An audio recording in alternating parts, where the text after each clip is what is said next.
जय हिंद दोस्तों।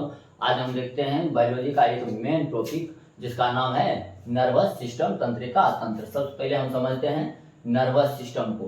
ये नर्वस सिस्टम पहले हम समझ लेते हैं सिस्टम क्या होते हैं। तो जब कई चीजें ना एक साथ जुड़ा हो, उनमें से किसी एक चीज को निकाल देने पर या हटा देने पर उसका परफॉर्मेंस खराब हो जाए तो उसे हम लोग सिस्टम कहते हैं। जैसे हम बोलचाल की भाषा में कंप्यूटर को भी सिस्टम कहते हैं। मतलब कि जैसे कंप्यूटर से हम कीबोर्ड को हटा दें तो उसका परफॉर्मेंस ही गड़बड़ा जाएगा, इसे हम लोग क्या कहते हैं, सिस्टम कहते हैं।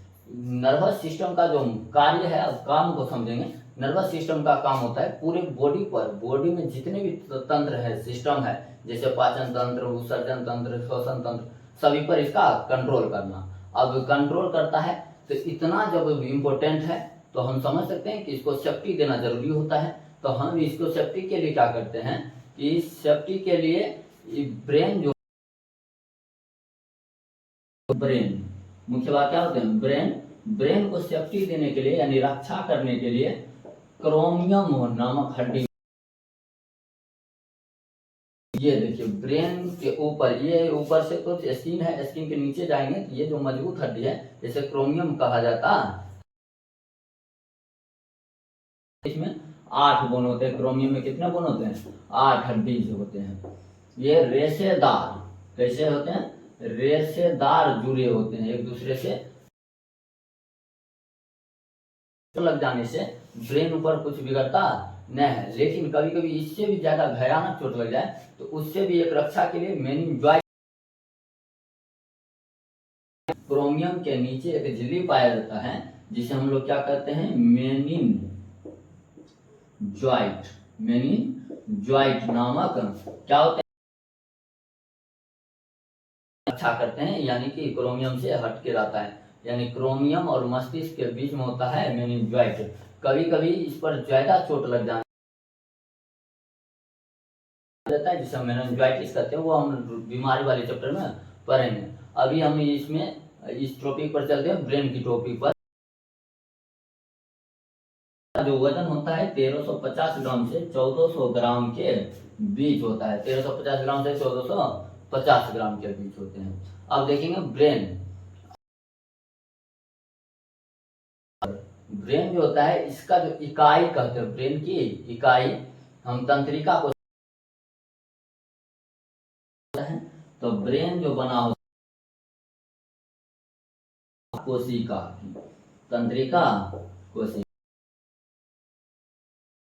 देते हैं, और जो कि सबसे ज्यादा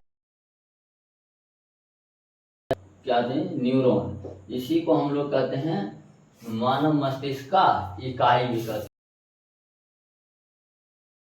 हैं। किसका बना होता है, तो हमारा मस्तिष्क जो होता है न्यूरॉन का, इसके बारे में जान लेते हैं, न्यूरॉन के बारे में।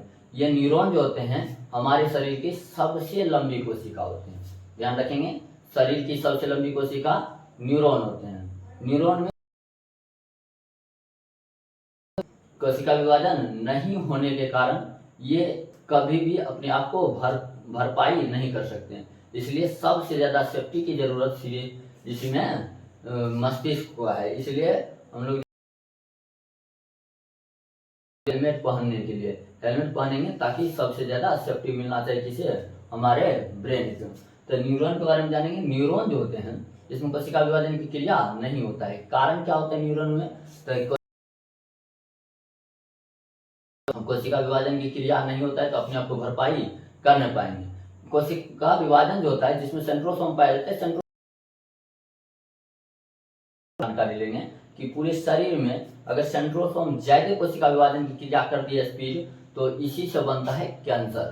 तो इसका मतलब है कि ब्रेन में कैंसर की कोई घटना,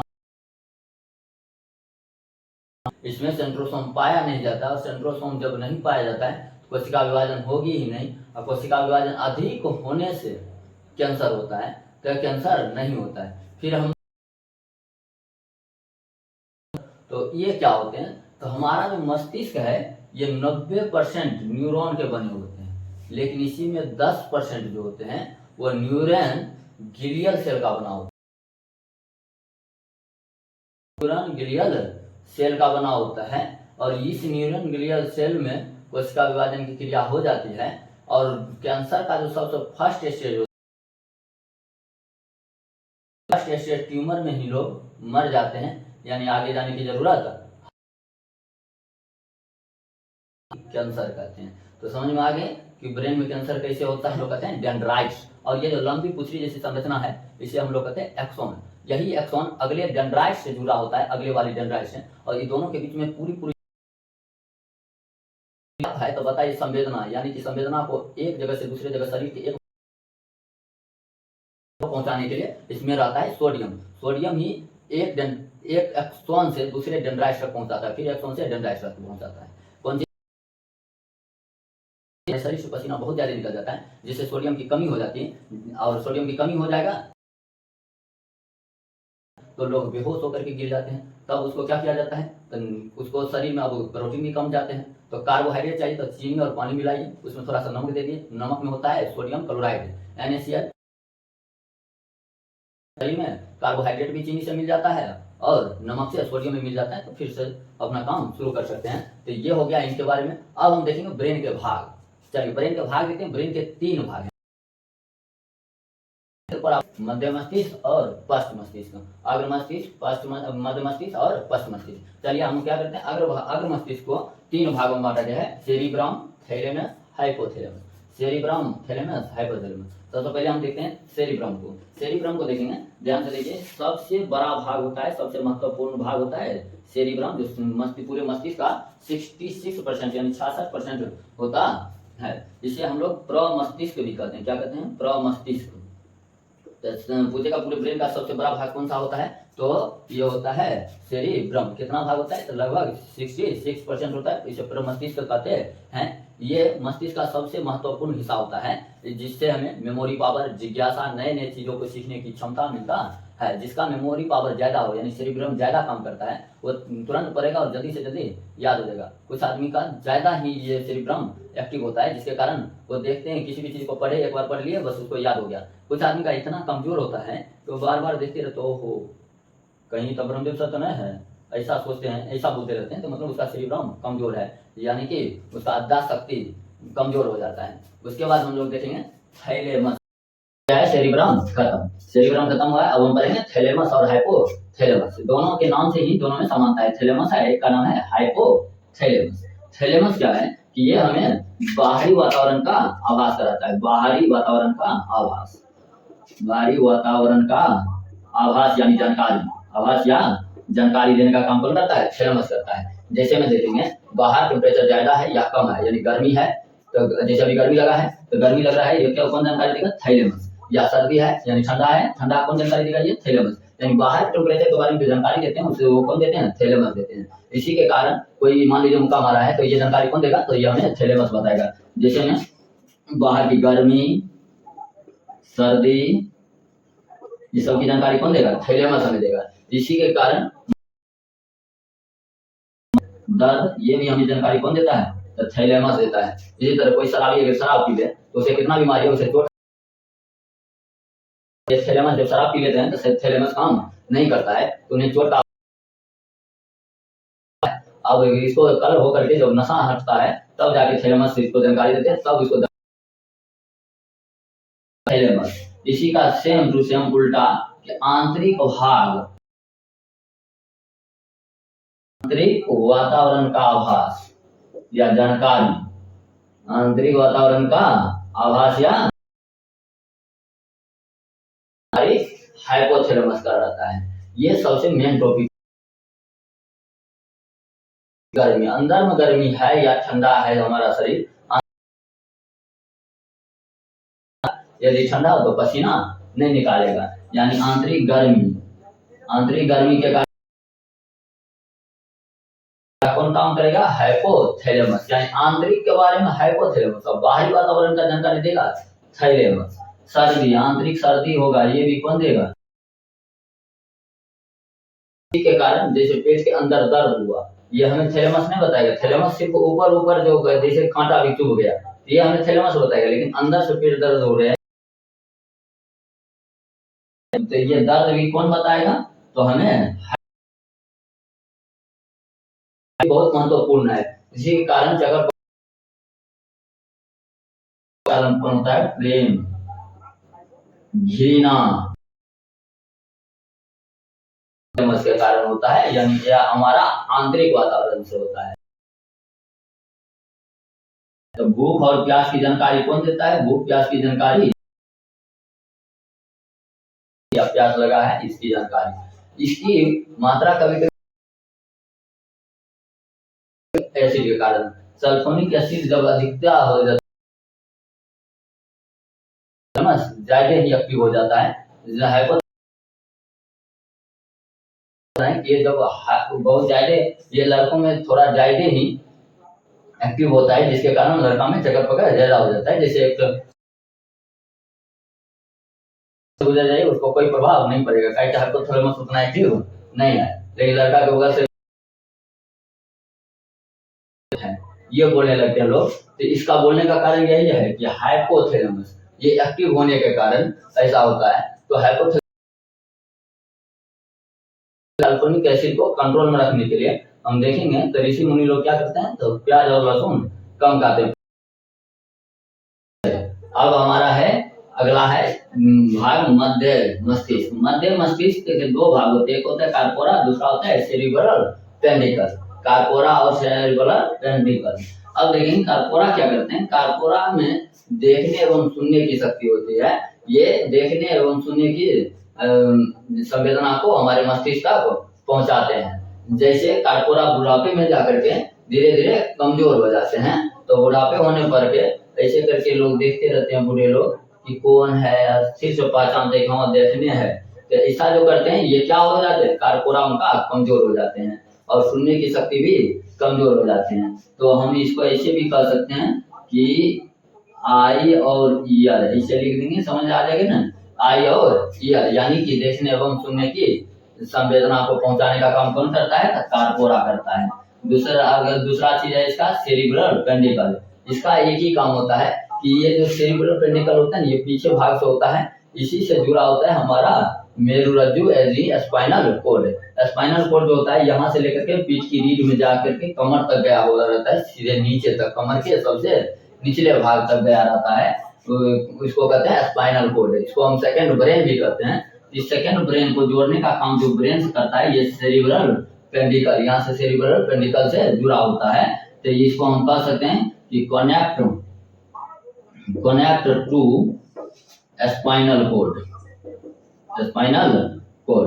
स्पाइनल कोड को जोड़ने का काम करता है ब्रेन से। तो इन दोनों का काम समझ में आ गया। कार्पोरा का काम है देखने एवं सुनने की संवेदना को मस्तिष्क तक पहुंचाना, और सेरिब्रल पेंडिकल का काम है कि स्पाइनल कोड को मस्तिष्क से जोड़ना। बस इतना ही काम है मध्य मस्तिष्क का। अब देखेंगे हम अगला पश्च मस्तिष्क। पश्च मस्तिष्क क्या करते हैं, इसके भी दो भाग है, एक है सेरिबेलम और दूसरा है मेडुला ऑब्लोंगेटा। ये सेरिबेलम का काम क्या होता है, यह हमारे शरीर को बैलेंस बना के रखते हैं। क्या बना के रखते हैं, बैलेंस, यानी हमारे शरीर में बैलेंस। जैसे बच्चों में सेरिबेलम, ध्यान से याद रखिएगा, सेरिब्रल है ये सेरिबेलम है।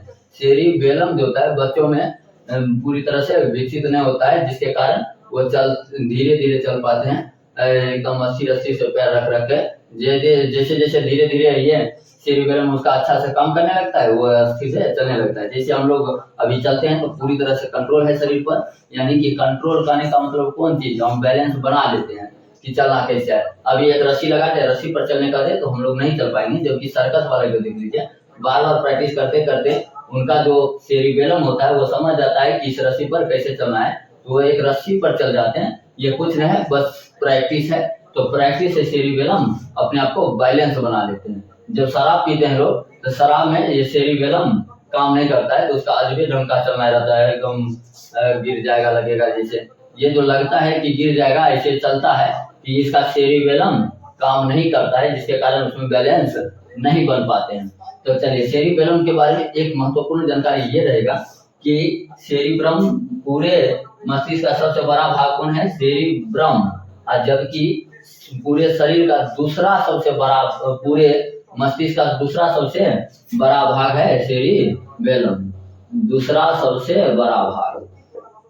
तो जगह मस्तिष्क का सबसे बड़ा भाग कौन है, तो सबसे बड़ा भाग है सेरिब्रम, और दूसरा सबसे बड़ा भाग कौन सा है, तो सेरिबेलम है। समझिए, तो ये दो बात याद रखेंगे कि पूरे शरीर में जो बैलेंस बनाने का काम करता है, वो बैलेंस बनाने का काम सेरिबेलम करता है, और दूसरा सबसे बड़ा भाग होते हैं। अगला अगला पढ़ेंगे मॉड्यूला ऑब्लोंगेटा, ये लास्ट है इसका, मॉड्यूला ऑब्लोंगेटा, इसको देखेंगे।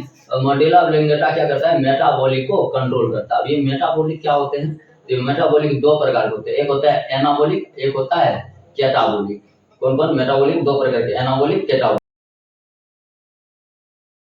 हम उसको एनाबॉलिक करते हैं। जैसे हम देखे थे कि पिछले चैप्टर में कि 38 एटीपी मिल करके ग्लूकोज का निर्माण करता है, तो ये जो मिल करके बना ये कहलाता है हमारा, टूट करके हमारे पाचन क्रिया के दौरान ये टूट जाता है, ये टूटने की क्रिया कहलाता है कैटाबॉलिक। यानी जुड़ा, एनाबॉलिक, टूटा, कैटाबॉलिक दोनों मिला करके मेटाबॉलिक कहलाता है।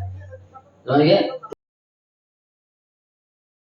टूटने की क्रिया एनाबॉलिक, टूटने की क्रिया कैटाबॉलिक, दोनों मिल गया मेटाबॉलिक। और मेटाबॉलिक का जो कंट्रोल करता है वो अगर ये मॉड्यूला ऑब्लोंगेटा सही से काम नहीं करेगा तो सांस लेने में दिक्कत होगा, भोजन करेंगे पाचन करने में दिक्कत होगा, हर मेटाबॉलिक पर कंट्रोल करना। बस इसी के साथ हो गया है। अब हम देखेंगे कि इसमें एक चीज था सेरिब्रल पेंडिकल जो है, ये यहाँ पर जो जुड़ा होता है सेरिब्रल पेंडिकल, किससे जुड़ा होता है, स्पाइनल कोर्ड से। और स्पाइनल कोर्ड जो होता है ये भी हमारा ब्रेन का ही भाग है। इसको हम लोग दूसरा हो गया हमारा मस्तिष्क, सेकंड वन हमारा मेरुरज्जु यानी स्पाइनल कोड होगा। पहले तो हम लोग देख लेते हैं कि हमारा जो ब्रेन है, ब्रेन से 12 जोड़ी तंत्रिकाएं निकली रहती है, 12 जोड़ी तंत्रिकाएं या 12 जोड़ी इसको नस भी कहते हैं, 12 जोड़ी नस होते हैं। तो याद रखेंगे कि ब्रेन कितने जोड़ी नस से बना होता है, तो 12 जोड़ी तंत्रिकाओं से बना होता है। अब हम लोग पढ़ते हैं spinal cord. Spinal cord, spinal cord को हिंदी में कहते हैं मेरुरज्जु, मेरुरज्जु कहते हैं। इसे हम लोग सेकंड ब्रेन भी कहते हैं। क्या कहते हैं, सेकंड ब्रेन, सेकंड ब्रेन कहते हैं। तो याद रखेंगे सेकंड ब्रेन किसे कहा जाता है, मेरुरज्जु यानी स्पाइनल कोड को कहा जाता है। इसमें 31 जोड़ी नस रहते हैं। कितने जोड़ी नस रहते हैं, 31 जोड़ी तंत्रिकाएं, 31 जोड़ी तंत्रिका से बना होता है। याद रखें हमारा ब्रेन 12 जोड़ी से, स्पाइनल कोड 31 जोड़ी से।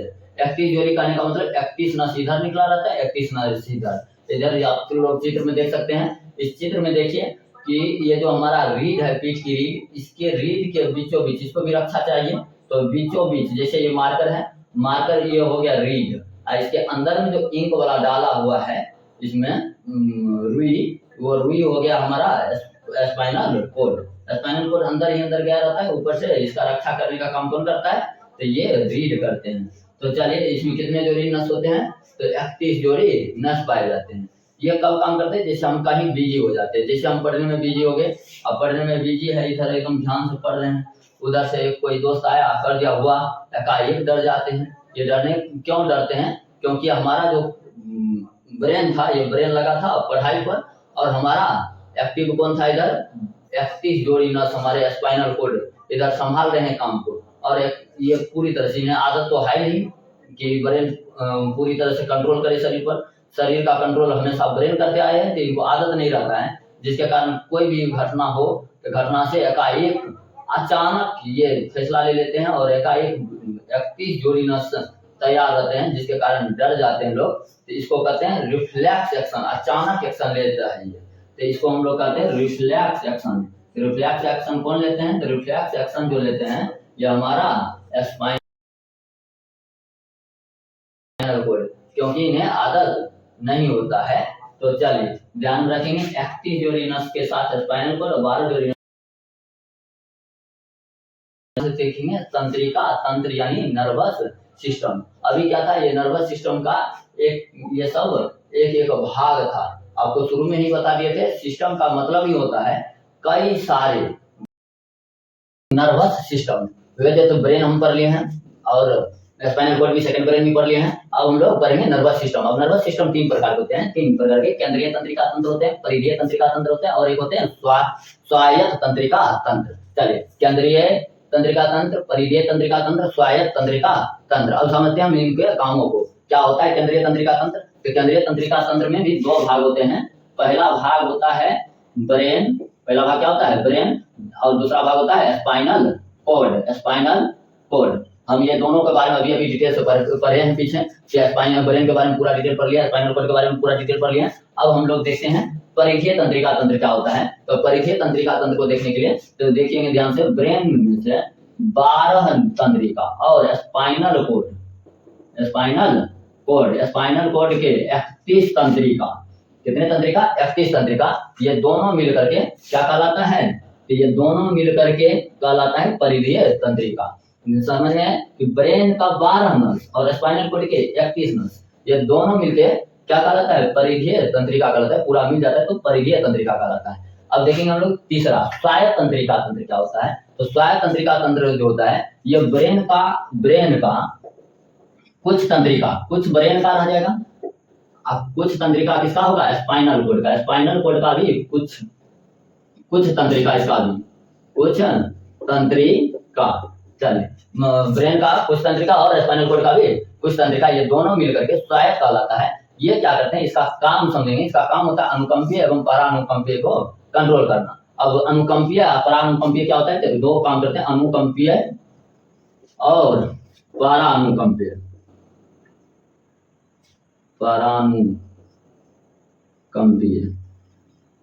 परानुकंपीय तो अनुकंपीय और परानुकंपीय हम समझते हैं। अनुकंपीय क्या होता है? जैसे हमारे शरीर का रुआ खराब हो जाना, आंख बड़ा बड़ा हो जाना, सांस ज्यादा ही, दिल का ज्यादा ही धड़कना, जोर जोर से धड़कने लगना, ये सब जो होते हैं, पसीना आना, ये सब क्रियाएं होते हैं अनुकंपीय। और ये सब एक नॉर्मल हो जाना, ये होता है परानुकंपीय। मतलब समझ में आया? कोई बात नहीं, एक उदाहरण के साथ देखते हैं। मान लीजिए हम कहीं गए पार्टी उटी में और वहां पर चल गया अकेले छत पर गए, खड़ा है एकदम, हवा का मजा ले रहे, पीछे से कोई झन झन की आवाज आए, धीरे धीरे मन में कुछ एकदम डर सा उत्पन्न होने लगेगा, और नजदीक होते जा रहे हैं और डर होने लगेगा। आकर के कंधे पर हाथ रख दिया, पूरी तरह पसीना आने लगेगा, पूरी तरह से एकदम रुआ खड़ा हो जाएगा। ये हमारा होगा अनुकंपीय। और जब हम पीछे की ओर देख रहे हैं उजला साड़ी में, और ज्यादा दिल धड़कने लगा, अनुकंपीय। बाद में अगर ध्यान से बस मेकअप नहीं किया, जब पहचान लिए देखा एक नॉर्मल हो जाता, जान में जान आया। तो ये जो होते हैं एकाएक नॉर्मल होना, ये होता है हमारा परानुकंपीय क्रिया। तो समझ आ गया अनुकंपीय और परानुकंपीय क्रिया तंत्र। इसमें कुछ ब्रेन के होते हैं तंत्रिका और कुछ स्पाइनल कॉर्ड के होते हैं। तो चलिए, अब इसी के साथ हमारा चैप्टर हो रहा है खत्म। इसका जो चित्र है बगल में देखिए, अब बगल से 10th के लिए ये इसका जो चित्र है, चित्र भी रहता है कि आ ही जाता है अक्सर, तो चित्र बनाना सीख लेंगे। चित्र में जी नहीं कि सिर्फ बनाना सीखना है, इसका जितना भी रचना का नाम है, सभी अंगों के नाम भी लिखते जाएंगे, ताकि नाम लिखेंगे तभी नंबर मिलेगा। चित्र का तो सिर्फ 2 नंबर देगा अगर 5 नंबर का क्वेश्चन है तो, 3 नंबर नाम से ही देते हैं। तो बढ़िया से एकदम तैयारी के साथ आप लोग याद कर लीजिए। हो गया पूरी तरह से, और पूरे शरीर का यानी पूरे बायोलॉजी का सबसे मेन टॉपिक था। तो चलिए एकदम ध्यान से इस पूरे टॉपिक को ढंग से याद कर दीजिएगा। कोई